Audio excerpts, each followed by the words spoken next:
কাজেই সত্যিকার পূর্ণাঙ্গ দিন আমরা পেয়েছি, সত্যিকার হাজি আমরা পেয়েছি। এই দিনকে জারি কায়েম করার জন্য হযরত ওমর ফারুক রাদিয়াল্লাহু আনহুর মতো অন্যান্য সাহাবায়ে কেরামের মতো আমরা জান মাল যার যার শক্তি সামর্থ্য অনুযায়ী দিনের পথে সংগ্রাম জিহাদ করতে আমরা রাজি আছি না? আল্লাহ সত্য হাত তুলে দেখে আল্লাহ কবুল করেন, সকলে বলে আমিন। সম্মানিত উপস্থিতি, তাসাউফ মিডিয়া ইসলামকে পূর্ণভাবে জানাতে আমাদের এই প্রচেষ্টা। সম্মানিত উপস্থিতি, এতক্ষণ পর্যন্ত আমরা জামালা হাজিরা রাসূলের কাছ থেকে যে আলোচনা সংগ্রামের সংক্ষিপ্ত চিত্র আপনাদের সামনে আমি উপস্থাপন করছি। প্রতি নামাজের প্রতি রাকাতে আমরা সূরাতুল ফাতিহার শেষ দিকে তেলাওয়াত করি। বিসমিল্লাহির রহমানির রহিম, সিরাতাল্লাযীনা আন'আমতা আলাইহিম। হে পরওয়ারদিগার, তুমি আমাদেরকে তোমার ধর্মীয় নিয়ামতপ্রাপ্ত বান্দাদের রাস্তায় চালাও। এই দোয়া আমরা করি কিনা? কি আমরা করি কিনা? নবী রাসূলগণের পরে সর্বশ্রেষ্ঠ আল্লাহর পক্ষে নিয়ামতপ্রাপ্ত বান্দা হলেন সাহাবায়ে কেরাম। জোরে বলুন সুবহানাল্লাহ।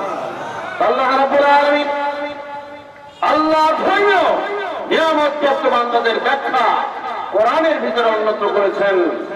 বিসমিল্লাহির রহমানির রহিম, الذين أنعم الله عليهم من النبيين والصديقين والشهداء والصالحين। আল্লাহ পাক বলেন আল্লাহ ধর্মীয় নিয়ামতপ্রাপ্ত বান্দা হলো চারজন। কয়জন? এক নম্বরে নবীগণ, দুই নম্বরে সিদ্দিকগণ, তিন নম্বরে শহীদগণ, চার নম্বর সালেহীন বা নেককারগণ। নবী রাসূলগণের পরে সিদ্দিকগণ হলেন সাহাবায়ে কেরামের দল। সুবহানাল্লাহ। সাহাবায়ে কেরাম আল্লাহ পাকের ধর্মীয় নিয়ামতপ্রাপ্ত বান্দাদের ভিতরে দ্বিতীয় নম্বর, দ্বিতীয় স্তরে। তো নামাজের প্রতি রাকাতে আল্লাহ পাকের কাছে বলি, হে পরওয়ারদিগার, তোমার ধর্মীয় নিয়ামতপ্রাপ্ত বান্দাদের রাস্তা আমাদেরকে চালাও।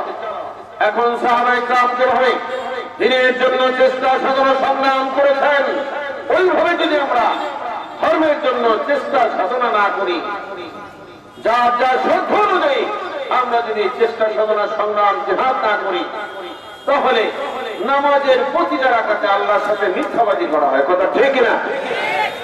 এই জন্য সাহাবায়ে কেরামের তরিকা আমাদেরকে চলতে হবে। জামালের হাজি আমাদের সামনে সাহাবায়ে কেরামের সংক্ষিপ্ত চিত্র তুলে ধরেছেন, বিশেষ করে হযরত ওমর ফারুক রাদিয়াল্লাহু তাআলা আনহু। তিনি একসময় ইসলামের দুশমন ছিলেন, তারপরে যখন তিনি জানতে পারলেন ইসলাম সত্য, বিশ্বনবী সত্য, কোরআন সত্য, সবকিছুর মালিক হলেন আল্লাহ, সঙ্গে সঙ্গে তিনি তার পিছনের ভুল থেকে তওবা করে বিশ্বনবীর কাছে কলমা পাঠ করে তিনি মুসলমান হয়ে গেছেন।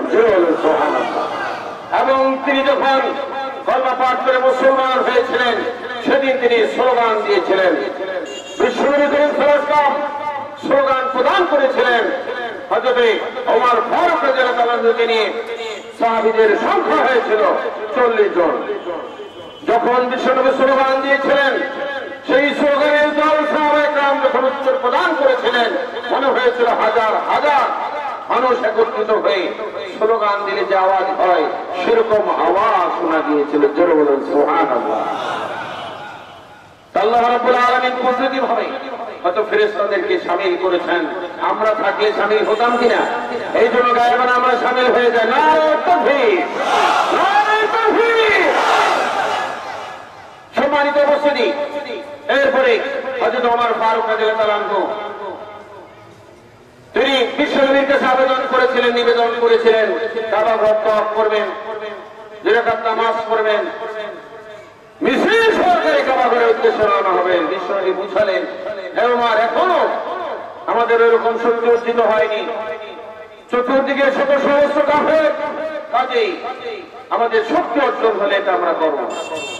হযরত ওমর রাদিয়াল্লাহু আনহু বললেন, হে বিশ্বনবী, হে আল্লাহর রাসূল, আল্লাহ রাব্বুল আলামিন আমাকে যে মেজাজে তৈরি করেছেন, আমার পক্ষে চুপে চুপে ইসলাম প্রচার করা, ইসলামের দাওয়াত দেওয়া এটা সম্ভব হবে না। হতে পারে। ইসলাম সত্য, আপনি রাসূল সত্য, আল্লাহ হলেন সবকিছুর মালিক, আল্লাহর আসমান, আল্লাহর জমিনে আল্লাহ দিনের দাওয়াত প্রদান করবে না, চুপে চুপে হবে না, প্রকাশ্য খোলামাঠে ঘোষণা দেব, এটা আমার ভাগ্যে যা আছে তাই করবে। সুবহানাল্লাহ। আল্লাহ নবী দেখলেন কিভাবে হযরত ওমর আবেদন নিবেদন করছে, সে আবেদন রক্ষা না করলে, কবুল না করলে মনের ভিতরে কষ্ট পেতে পারে, হাতপিল হতে পারে। তাই আল্লাহ নবী বললেন ঠিক আছে, আবেদন মঞ্জুর করা হলো। 40 জন সাহাবী নিয়ে বিশ্বনবী চললেন কাবার ঘরের দিকে। কাবার ঘর তওয়াফ করলেন, 2 রাকাত নামাজ পড়লেন। চতুর্দিকে শত সহস্র কাফের, তারা ভাবতে লাগলেন যে ওমর বিশ্বনবীকে হত্যা করার জন্য খোলা তরবারি নিয়ে বের হয়েছিল, সেই ওমরকে দেখা যায় মুহাম্মদ সাল্লাল্লাহু আলাইহি ওয়াসাল্লামের পিছনে ঘুরতেছে, তারা তওয়াফ করতেছে, মিছিল করতেছে। আমরা কি বাস্তব দেখি না স্বপ্ন? হযরত ওমর রাদিয়াল্লাহু আনহু সব কিছু লক্ষ্য করেছেন। হযরত ওমর দিলেন ডাক, আমি সত্যি সব, আমি ইসলাম কবুল করেছি। ইসলাম সত্য, বিশ্বনবী সত্য, আল্লাহ হলেন সবকিছুর মালিক, আল্লাহ ছাড়া কোনো মাবুদ নাই। এই ইসলাম কবুল ব্যতীত কারো মুক্তি নাই।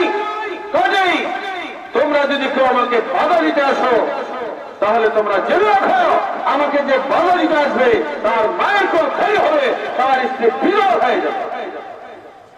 কিতাবের ভেতর লেখা আছে হযরত ওমর ফারুক রাদিয়াল্লাহু আনহু এই যে হুঙ্কার ছেড়েছেন, কেউ যে ওমর রাদিয়াল্লাহু বাধা দিবে, বাধা দেওয়া তো দূরের কথা, প্রশ্ন করা পর্যন্ত সাহস পায় না। জোরে বলেন সুবহানাল্লাহ। এই ছিল হযরত ওমর রাদিয়াল্লাহু আনহু মুসলমানদের সর্বপ্রথম মিছিল কাবার প্রাঙ্গণে। বিশ্বনবী করিম সাল্লাল্লাহু আলাইহি ওয়াসাল্লাম 40 জন সাহাবী নিয়ে মিছিল করেছিলেন। আলহামদুলিল্লাহ। কাজেই সম্মানিত মুসলিম, আমাদেরকেও সেই হযরত ওমর ফারুক রাদিয়াল্লাহু আনহুর শক্তি, সাহস, হিম্মত দিয়ে সত্যিকার দিন আমরা পেয়েছি, কথা ঠিক কিনা? সত্যিকার সঠিক পূর্ণাঙ্গ দিন পেয়েছে, ওদের সন্দেহ আছে? কাজেই সত্যিকার পূর্ণাঙ্গ দিন আমরা পেয়েছি, সত্যিকার হাদি আমরা পেয়েছি। এই দিনকে জারি কায়েম করার জন্য হযরত ওমর ফারুক রাদিয়াল্লাহু আনহুর মতো, অন্যান্য সাহাবায়ে কেরামের মতো আমরা জান মাল যার যার শক্তি সামর্থ্য অনুযায়ী দিনের পথে সংগ্রাম জিহাদ করতে আমরা রাজি আছি কিনা? হাত তুলে দেখে আল্লাহ কবুল করেন, সকলে বলে আমিন। সম্মানিত উপস্থিতি, সম্মানিত উপস্থিতি, আল্লাহ রাব্বুল আলামিন আমাদের সকলকে সাহাবায়ে কেরামগণের তরিকায় দিনের জন্য চেষ্টা সাধনা করে আমরা যেন জান্নাত হতে পারি, সেই তৌফিক আল্লাহ দান করুন, সকলে বলে আমিন।